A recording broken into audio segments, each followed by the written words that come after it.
Bismillahirrahmanirrahim. Kepada yang terhormat Bapak Zulkadrin ME selaku dosen pengampu materi kuliah Logika Dasar serta teman-teman Allah dirahmati Allah Subhanahu wa taala. Mari kita panjatkan syukur kehadirat Allah karena atas rahmatnya kita bisa pada hari ini. Pada kesempatan kali ini kami selaku kelompok 10 akan membahas materi tentang pikir. Sebelum materi disampaikan, saya akan memperkenalkan anggota kelompok sendiri, Hanifah Azharo selaku moderator. Yang kedua ada Ririn Virus Wulandari pertama dan Gita Luciana sebagai pemateri kedua. Baik, untuk mempersingkat waktu, langsung saya berikan yaitu Ririn Virus Wulandari. Terima kasih kepada moderator. Selanjutnya saya akan membawakan materi pertama, yaitu pengertian kekeliruan berpikir. Kekeliruan berpikir adalah proses penalaran atau argumentasi yang sebenarnya tidak logis, salah arah, dan menyesatkan. Ini karena adanya suatu gejala berpikir yang disebabkan oleh pemaksaan prinsip-prinsip logika tanpa memperhatikan relevansinya. Perkataan falesi dalam bahasa Inggris secara umum berarti gagasan atau keyakinan yang salah atau palsu. Dalam arti teknis bisa disebut berancuan berpikir atau pikir rancu. Semuanya menunjuk pada jalan pikiran yang tidak tepat atau keliru. Jadi kekeliruan berpikir adalah bentuk-bentuk atau jenis-jenis argumen yang tidak tepat atau yang salah atau incorrect argumen.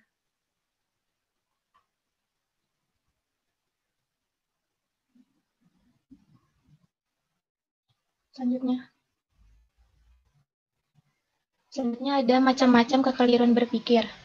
Yang pertama, kekeliruan berpikir formal.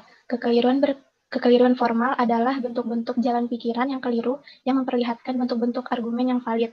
Jenis kekeliruan berpikir yang disebabkan oleh kesalahan dalam menerapkan aturan silogisme secara formal. Berikut di bawah ini adalah kekeliruan formal. Yang pertama ada fallacy of four terms, atau kekeliruan karena menggunakan 4 term. Kekeliruan berpikir karena menggunakan 4 term adalah silogisme. Ini terjadi karena term penengah diartikan ganda. Contohnya yaitu orang yang berpenyakit menular harus diasingkan. Yang kedua, orang yang berpenyakit panu dapat menularkan penyakitnya. Jadi orang yang panuan harus diasingkan. B. Fallacy of undistributed middle atau kekeliruan karena kedua term penengah tidak mencakup.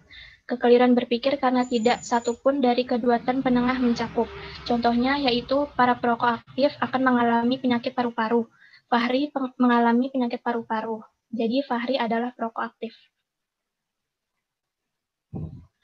Yang C, fallacy of licit process atau kekeliruan karena proses tidak benar. Kekeliruan berpikir karena term premis tidak mencakup atau undistributed, tetapi dalam konklusi mencakup. Contohnya, gajah adalah binatang. Ular bukanlah gajah, karena itu ular bukanlah binatang. Yang D, fallacy of two negative premises, atau kekeliruan karena menyimpulkan dari dua premis negatif. Kekeliruan berpikir karena mengambil kesimpulan dari dua premis negatif. Apabila terjadi demikian, sebenarnya tidak bisa ditarik konklusi. Contohnya yaitu tidak satupun buku filsafat mudah dipahami. Semua buku karya Chairil Anwar tidak mudah dipahami. Jadi, semua buku karya Chairil Anwar adalah buku filsafat. Lalu yang E, fallacy of affirming the consequent, atau kekeliruan karena mengakui akibat. Kekeliruan berpikir dalam silogisme hipotetika karena membenarkan akibat kemudian membenarkan pula sebabnya. Contohnya yaitu jika terjadi demonstrasi massa, maka jalan-jalan utama menjadi macet.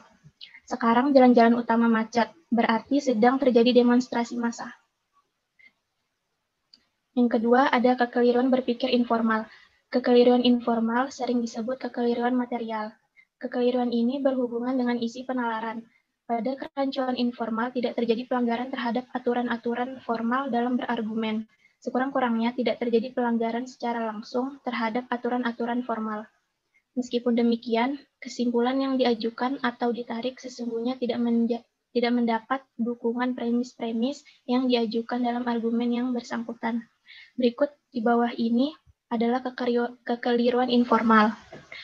Yang A, fallacy of hasty generalization, atau kekeliruan karena membuat generalisasi yang terburu-buru. yaitu mengambil kesimpulan umum dari kasus individual yang terlampau sedikit, sehingga kesimpulan yang ditarik melampaui batas lingkungannya. Contohnya yaitu, dia seorang yang cantik. Mengapa sombong? Kalau begitu, orang cantik memang sombong. Lalu yang B, fallacy of force hypothesis, atau kekeliruan karena memaksakan praduga, yaitu kekeliruan berpikir karena menetapkan kebenaran suatu dugaan. Contohnya yaitu seorang mahasiswa pergi ke kampus dengan wajah dan pakaian yang lusuh. Seorang temannya menyatakan bahwa itu semua adalah kebiasaan yang sering sekali dilakukan dalam kehidupannya. Padahal sebenarnya wajah dan baju lusuh itu karena akibat sakit. Demikian materi dari saya. Selanjutnya saya kembalikan kepada moderator. Baik. Selanjutnya akan dilanjutkan oleh Gita Luciana. Oke, yang C, fallacy of begging the question. Kekeliruan karena mengundang permasalahan, yaitu kekeliruan berpikir karena mengambil konklusi dari premis yang sebenarnya harus dibuktikan dahulu kebenarannya. Contoh, pengacara X memang luar biasa hebatnya. Di sini orang hendak membuktikan bahwa pengacara X memang hebat dengan banyak klien, tanpa bukti kualitasnya diuji terlebih dahulu. Yang D, fallacy of singular argument, kekeliruan karena menggunakan argumen yang berputar, yaitu kekeliruan berpikir karena menarik konklusi dari satu premis, kemudian konklusi tersebut dijadikan sebagai premis, sedangkan premis semula dijadikan konklusi pada argumen berikutnya. Contoh, prestasi kampus X semakin menurun karena banyaknya mahasiswa yang malas. Mengapa banyak mahasiswa yang malas? Karena prestasi kampus menurun. E, fallacy of argumentative leap, kekeliruan karena berganti dasar, yaitu kekeliruan berpikir karena mengambil kesimpulan yang tidak diturunkan dari premisnya. Jadi mengambil kesimpulan melompat dari dasar semula. Contoh, pantas ia memiliki harta yang melimpah, sebab ia cantik dan berpendidikan tinggi. F, fallacy of appealing to authority, kekeliruan karena mendasarkan pada otoritas, yaitu kekeliruan berpikir karena mendasarkan diri pada kewibawaan atau kehormatan seseorang, tetapi dipergunakan untuk permasalahan di luar otoritas ahli tersebut. Contoh, sampo merek X sangat baik mengatasi kerontokan, sebab Agnes Monica mengatakan demikian.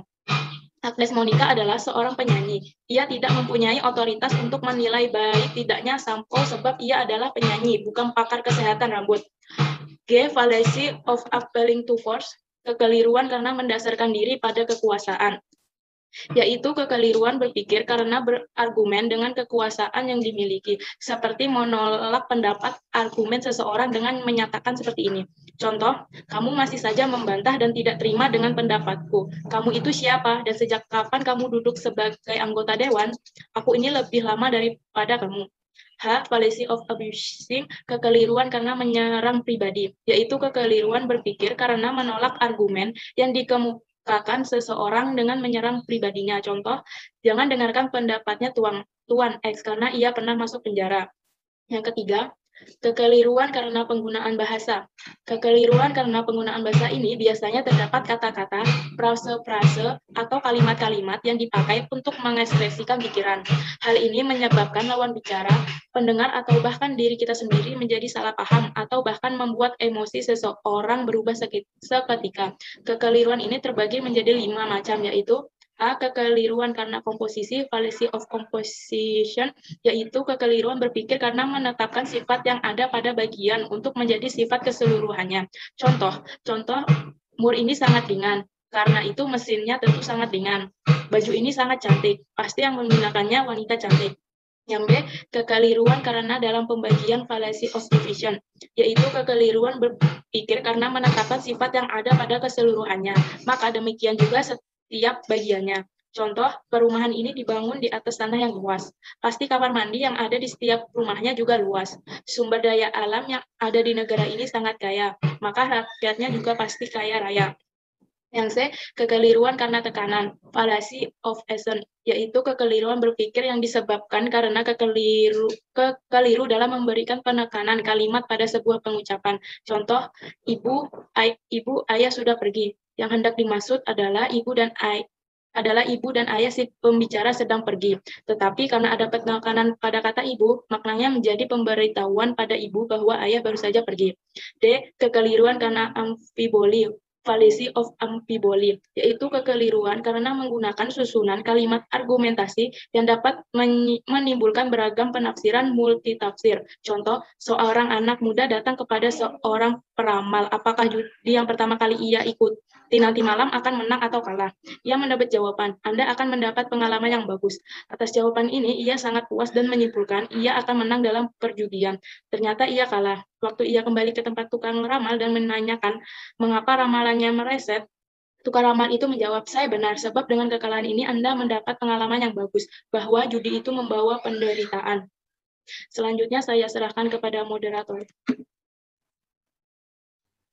Baik, terima kasih kepada Gita karena telah menyampaikan materi yang terakhir. Kemudian saya akan membacakan